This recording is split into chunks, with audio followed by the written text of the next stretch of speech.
Hello, everybody, and welcome to Beatle Dave. This is a channel where we talk about everything to do with the Beatles and record collecting in general. Obviously, as the title says, Beatle Dave, that's me. Today, I thought we'd look at a later pressing of Sgt. Pepper's Lonely Hearts Club Band. This is roughly from around 1969, 1970, maybe early 1971. It's roughly late 69 to early 71 where this pressing would have come from. It's stereo, in the same sleeve as the original yellow and black copy. You get all the words and everything on the back. This is in good nick actually, because the seam on these usually go. This one isn't that bad. It is still a gatefold like the original. The strange thing about this, though, looking at it, is you've still got the flip back there, but on the bottom you haven't, which is a bit weird, isn't it? You also get the cutouts on this, because somebody once said to me, what does it mean when it says Sgt. Pepper's got cutouts or it hasn't got cutouts? Basically, the cutouts is a piece of cardboard that came with it, and you could cut these out. That's all. That is all that means. And I think this is an original one from the 60s, because it's dark green and it is actually on thick cardboard, where later ones, this green is actually lighter and the cardboard isn't quite as thick. To get them in anything like nice condition is actually quite rare, because they've usually been cut out or they've got creases and stuff in them. But that's virtually it is the day it was put in the sleeve, isn't it? Like I say, this is a gatefold. It is an EMI sleeve, which I don't think this is the original sleeve for it. I think originally it would have had like one of the old advertising ones, but then again, if it's from 1971, I think this could be the sleeve. This is how I've always had it, and I've had it for a few years. So the mixes and everything on this are exactly the same as the mixes on the original 1967 stereo LP. That's the labels, by the way. Now, one box EMI just means you've only got a one box EMI there.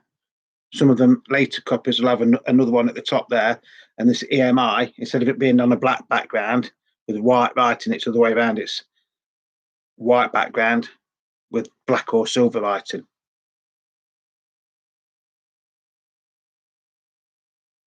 You also still get the gramophone code text limited around here. See that? And you also still get the made in Great Britain at the bottom, just here.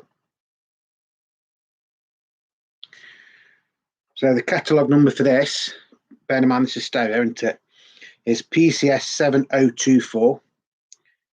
And the matrix number is YEX637/1. And on here you've got a 2 at 9 o'clock, and then you've got GLM, I think it is, at the 3 o'clock position. On side 2,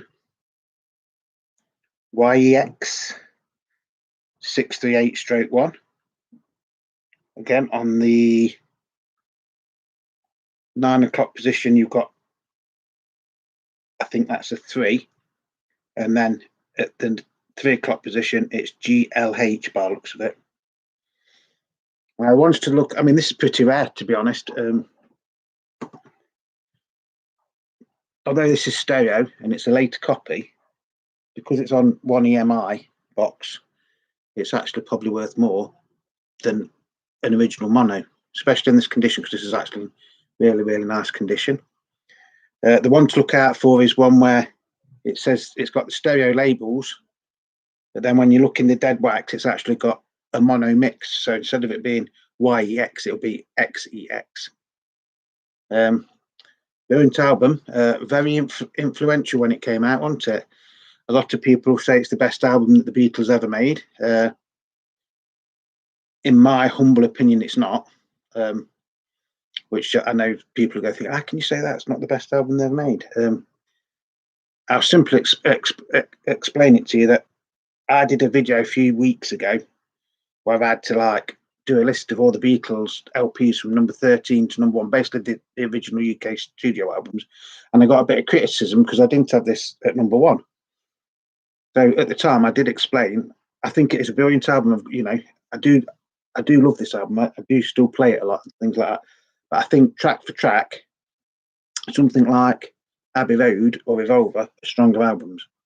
But then again, you've got to remember in 1967, when this was recorded, I mean, this was the first Beatles album where there weren't so much the mop tops and going ooh and things like that. It was like the first proper studio album that they actually, had got time to, record the songs and things like that.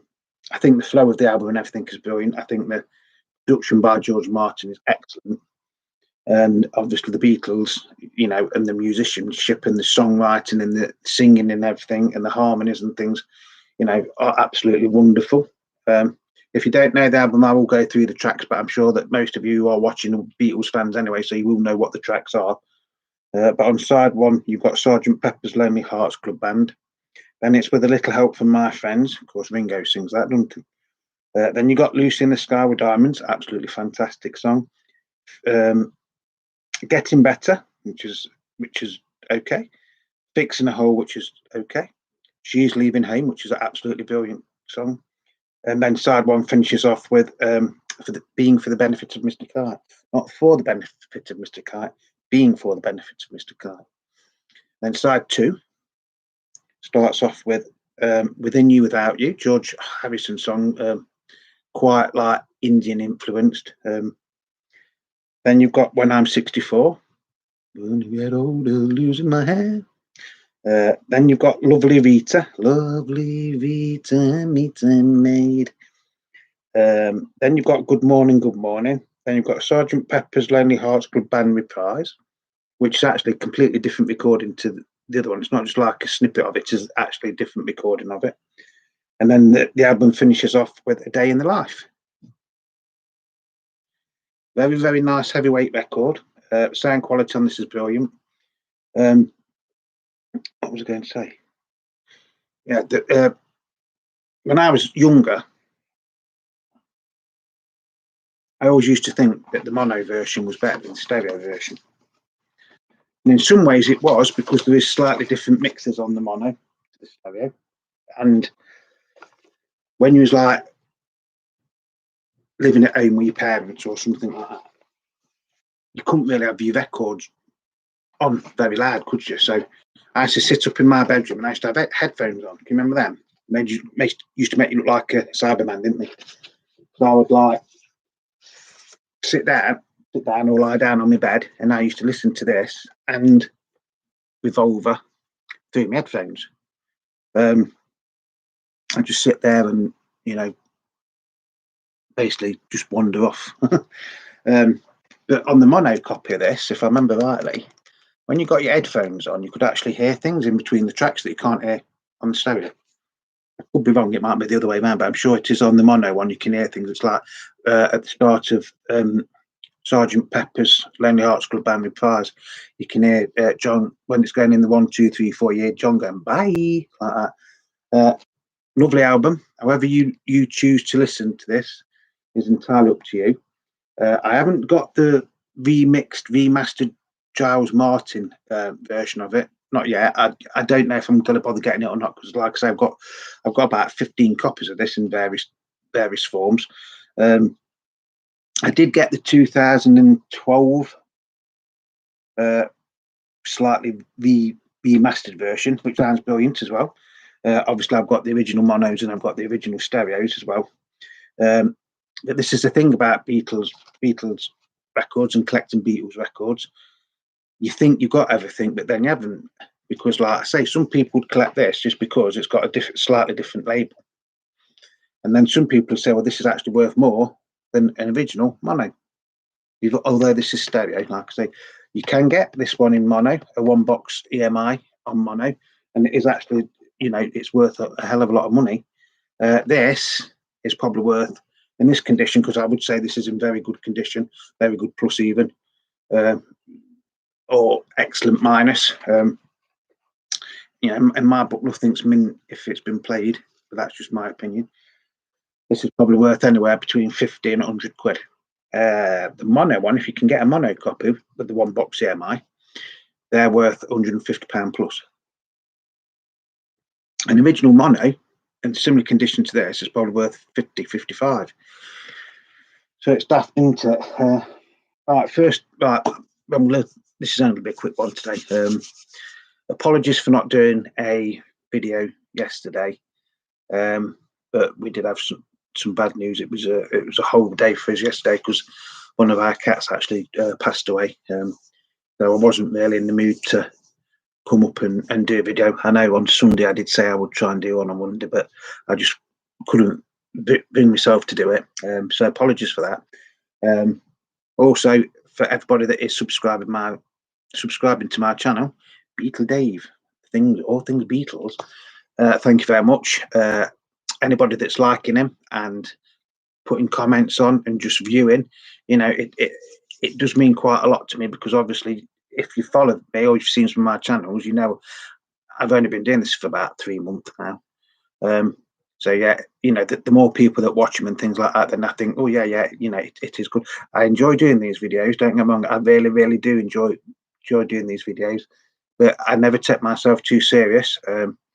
You know, I do like to have a little bit of fun. If you watch one from the other, was that on Sunday?